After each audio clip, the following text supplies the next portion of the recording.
अस्सलामुअलैकुम नाजरीन। गरीबी से अमीरी तक का सफ़र, हर वो चीज़ हासिल होगी जो सपना लगता है, सिर्फ ये तावीज़ बना लें। कि घर खवातीन 8-10 आती थी, ये हाथ से कढ़ाई का काम करते थे। फिर ये हाथ से बने हुए कपड़े वो कराची में दे आते थे और कराची से बाहर जाते थे, बाहरले मुल्क में। वहां ये चीजों बहुत पसंद की जाती है। तो एक दफा कहने लगे कि हमारे घर में हालात बहुत सख्त हैं, कोई दुआ फरमा दे। मैंने एक दुआ कर दी। फिर कुछ अर्से के बाद कहा कि हालात हमारा साथ नहीं दे रहे, आप दुआ फरमा दें। तो मैंने इस तरह आते रहे और मुझसे अपने हालात, कर्जे, बीमारियां, मुश्किलात, राहें बंद, रास्ते बंद, नाकामियां, ये सब बयान करते रहे। एक का मैंने कहने लगे, मैंने कहा घर चलो। मुझे हर दफा कहते थे घर चल के अगर दुआ फरमा दें, अगर दुआ फरमा दें। मैं घर चलो, तो मुझे घर ले गए। तो मैं बाहर खड़ा हो गया। मैंने कहा पहले घर जाके इतला करो। तो जल्दी जल्दी में उन्होंने कोई घर को समेटा, मैं घर गया। कुछ खवातीन बैठी थी उधर, कढ़ाइयों का काम कर रही थी, हाथ से सीना परोना, फूल बनाने, जो भी होता है ये कर रही थी। और घर में एक वीरानी थी और घर में एक वहशत थी। और एहसास हो रहा था कि शायद ये घर वालों को रोटी कैसे मिलती है, इनकी गुर्बत और फक्र और तंगदस्ती कैसे, खाना कैसे मिलता, खाना कैसे मिलता। तो मैंने उनसे हाल हवाल पूछे तो उनसे कहा जी कारोबार हमारे पास बहुत है, काम बहुत है। हम जाते हैं कराची में, बड़े बड़े ताजर हमें बुलाते हैं, पैसे पेशी देते हैं और हमें कहते हैं माल हमें दें, वो कहते हैं हमें दें, हमें बढ़ा चढ़ा के कीमत देते हैं। तो घर में कुछ नहीं बचता। और ये जो खवातीन आती हैं ये ले जाती हैं, ये रोज बरोज मालदार होती जा रही हैं। और हम जो इतना बड़ा कारोबार करते हैं, हम रोज बरोज मकरूज, फकीर, मंगते और तंगदस्त होते जा रहे हैं। तो कहने लगे हम क्या करें, हमारे पर मसाइल हैं, परेशानियां। हमारे किसी ने कहा कि जादू है, फिर हमने उसके लिए ये अमल किया, उसने इतने पैसे लिए।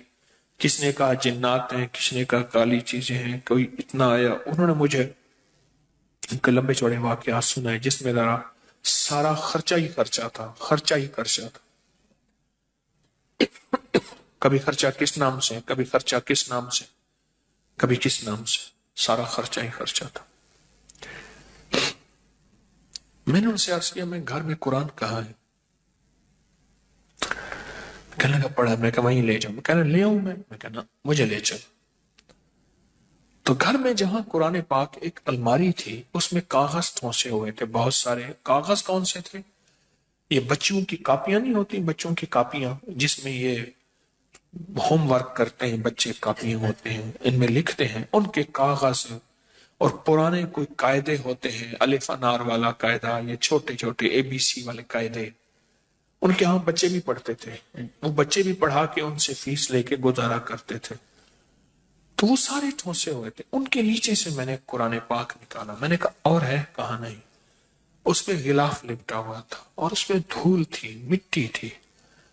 मैंने निकाला कुरान पाक और मैंने कहा मैंने आपकी तावीज निकाल दी। अच्छा, मैं कहा आपको मैं दिखाता हूं जो तावीज आपके थे, जिसकी वजह से आपके घर में बर्बादी, परेशानी, कर्जे, मसाइल, मुश्किलात, मैंने निकाल दी।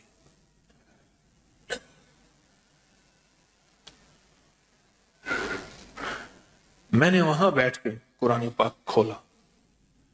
उसका जो गिलाफ था उसको बहुत झाड़ा, बहुत झाड़ा, उसमें से मिट्टी निकली। और कुरान पाक बोल रहा था, ये पढ़ा हुआ है। कुरान पाक बोल रहा था, ये पढ़ा हुआ है। कुरान के वर्क बोलते हैं हम पढ़े हुए हैं,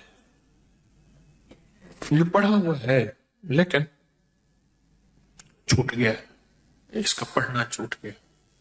جی اس کا پڑھنا چھوٹ گیا ہے. یہ جی پڑھا ہوا ہے لیکن اس کا پڑھنا چھوٹ گیا. میں نے کہا یہ قرآن کون پڑھتا تھا؟ کہا ہماری دادی زندہ تھی وہ پڑھتی تھی. کتنے سال ہو گئے مجھے یاد نہیں, کوئی 12-13 سال کتنے سال ہو گئے. اور میں نے کہا زوال کرا اتنے سال سے, کرا بس ان کی دعائیں تھی, برکتیں تھیں. میں نے کہا ان کی دعائیں برکتوں کا یقین ہے مجھے, یقیناً تھی, لیکن ان کی دعاؤں اور برکتوں میں اس قرآن کا ساتھ تھا, اس قرآن کا ساتھ تھا. سبحان اللہ. بے شک. اور یہ قرآن وہ بے شک. پڑھتی تھی. کہنے لگے آپ کی بات ٹھیک ہے, یہ قرآن تھا جس کی دعائیں, جس کی برکتوں سے عرشوں سے فیصلے ہوتے تھے. دادی گئی, قرآن لپیٹا, بے شک. رکھ دیا, اور گھر کے اندر کوئی بے قرآن شک. کو اٹھانے والا نہیں, کوئی قرآن کو پڑھنے والا نہیں. اس نے کیا کیا؟ اس نے قرآن پڑھنا شروع کر دی. ان سب نے پڑھنا شروع کر دیا. کچھ عرصے کے بعد مجھ سے کہنے لگے ہمارے حالات بہتر ہو رہے ہیں, حالات بہتر ہو رہے. پھر ان کا کاروبار اتنا بڑھا کہ خود جا کے کراچی بیٹھ گئے. یہاں سے مال بنتا تھا اور مال بنا کے کراچی میں خود وہ لیتے تھے اور خود باہر بھیجنا شروع ہو گئے. مجھے آج کل سبحان کا اللہ. پتہ یوں سبحان ہے, اللہ. بہت سالوں پرانی بات ہے, آج کل کا پتہ یوں ہے کہ کراچی میں ایک بہت اچھے ایریے میں ان کا بہت بڑا گھر ہے.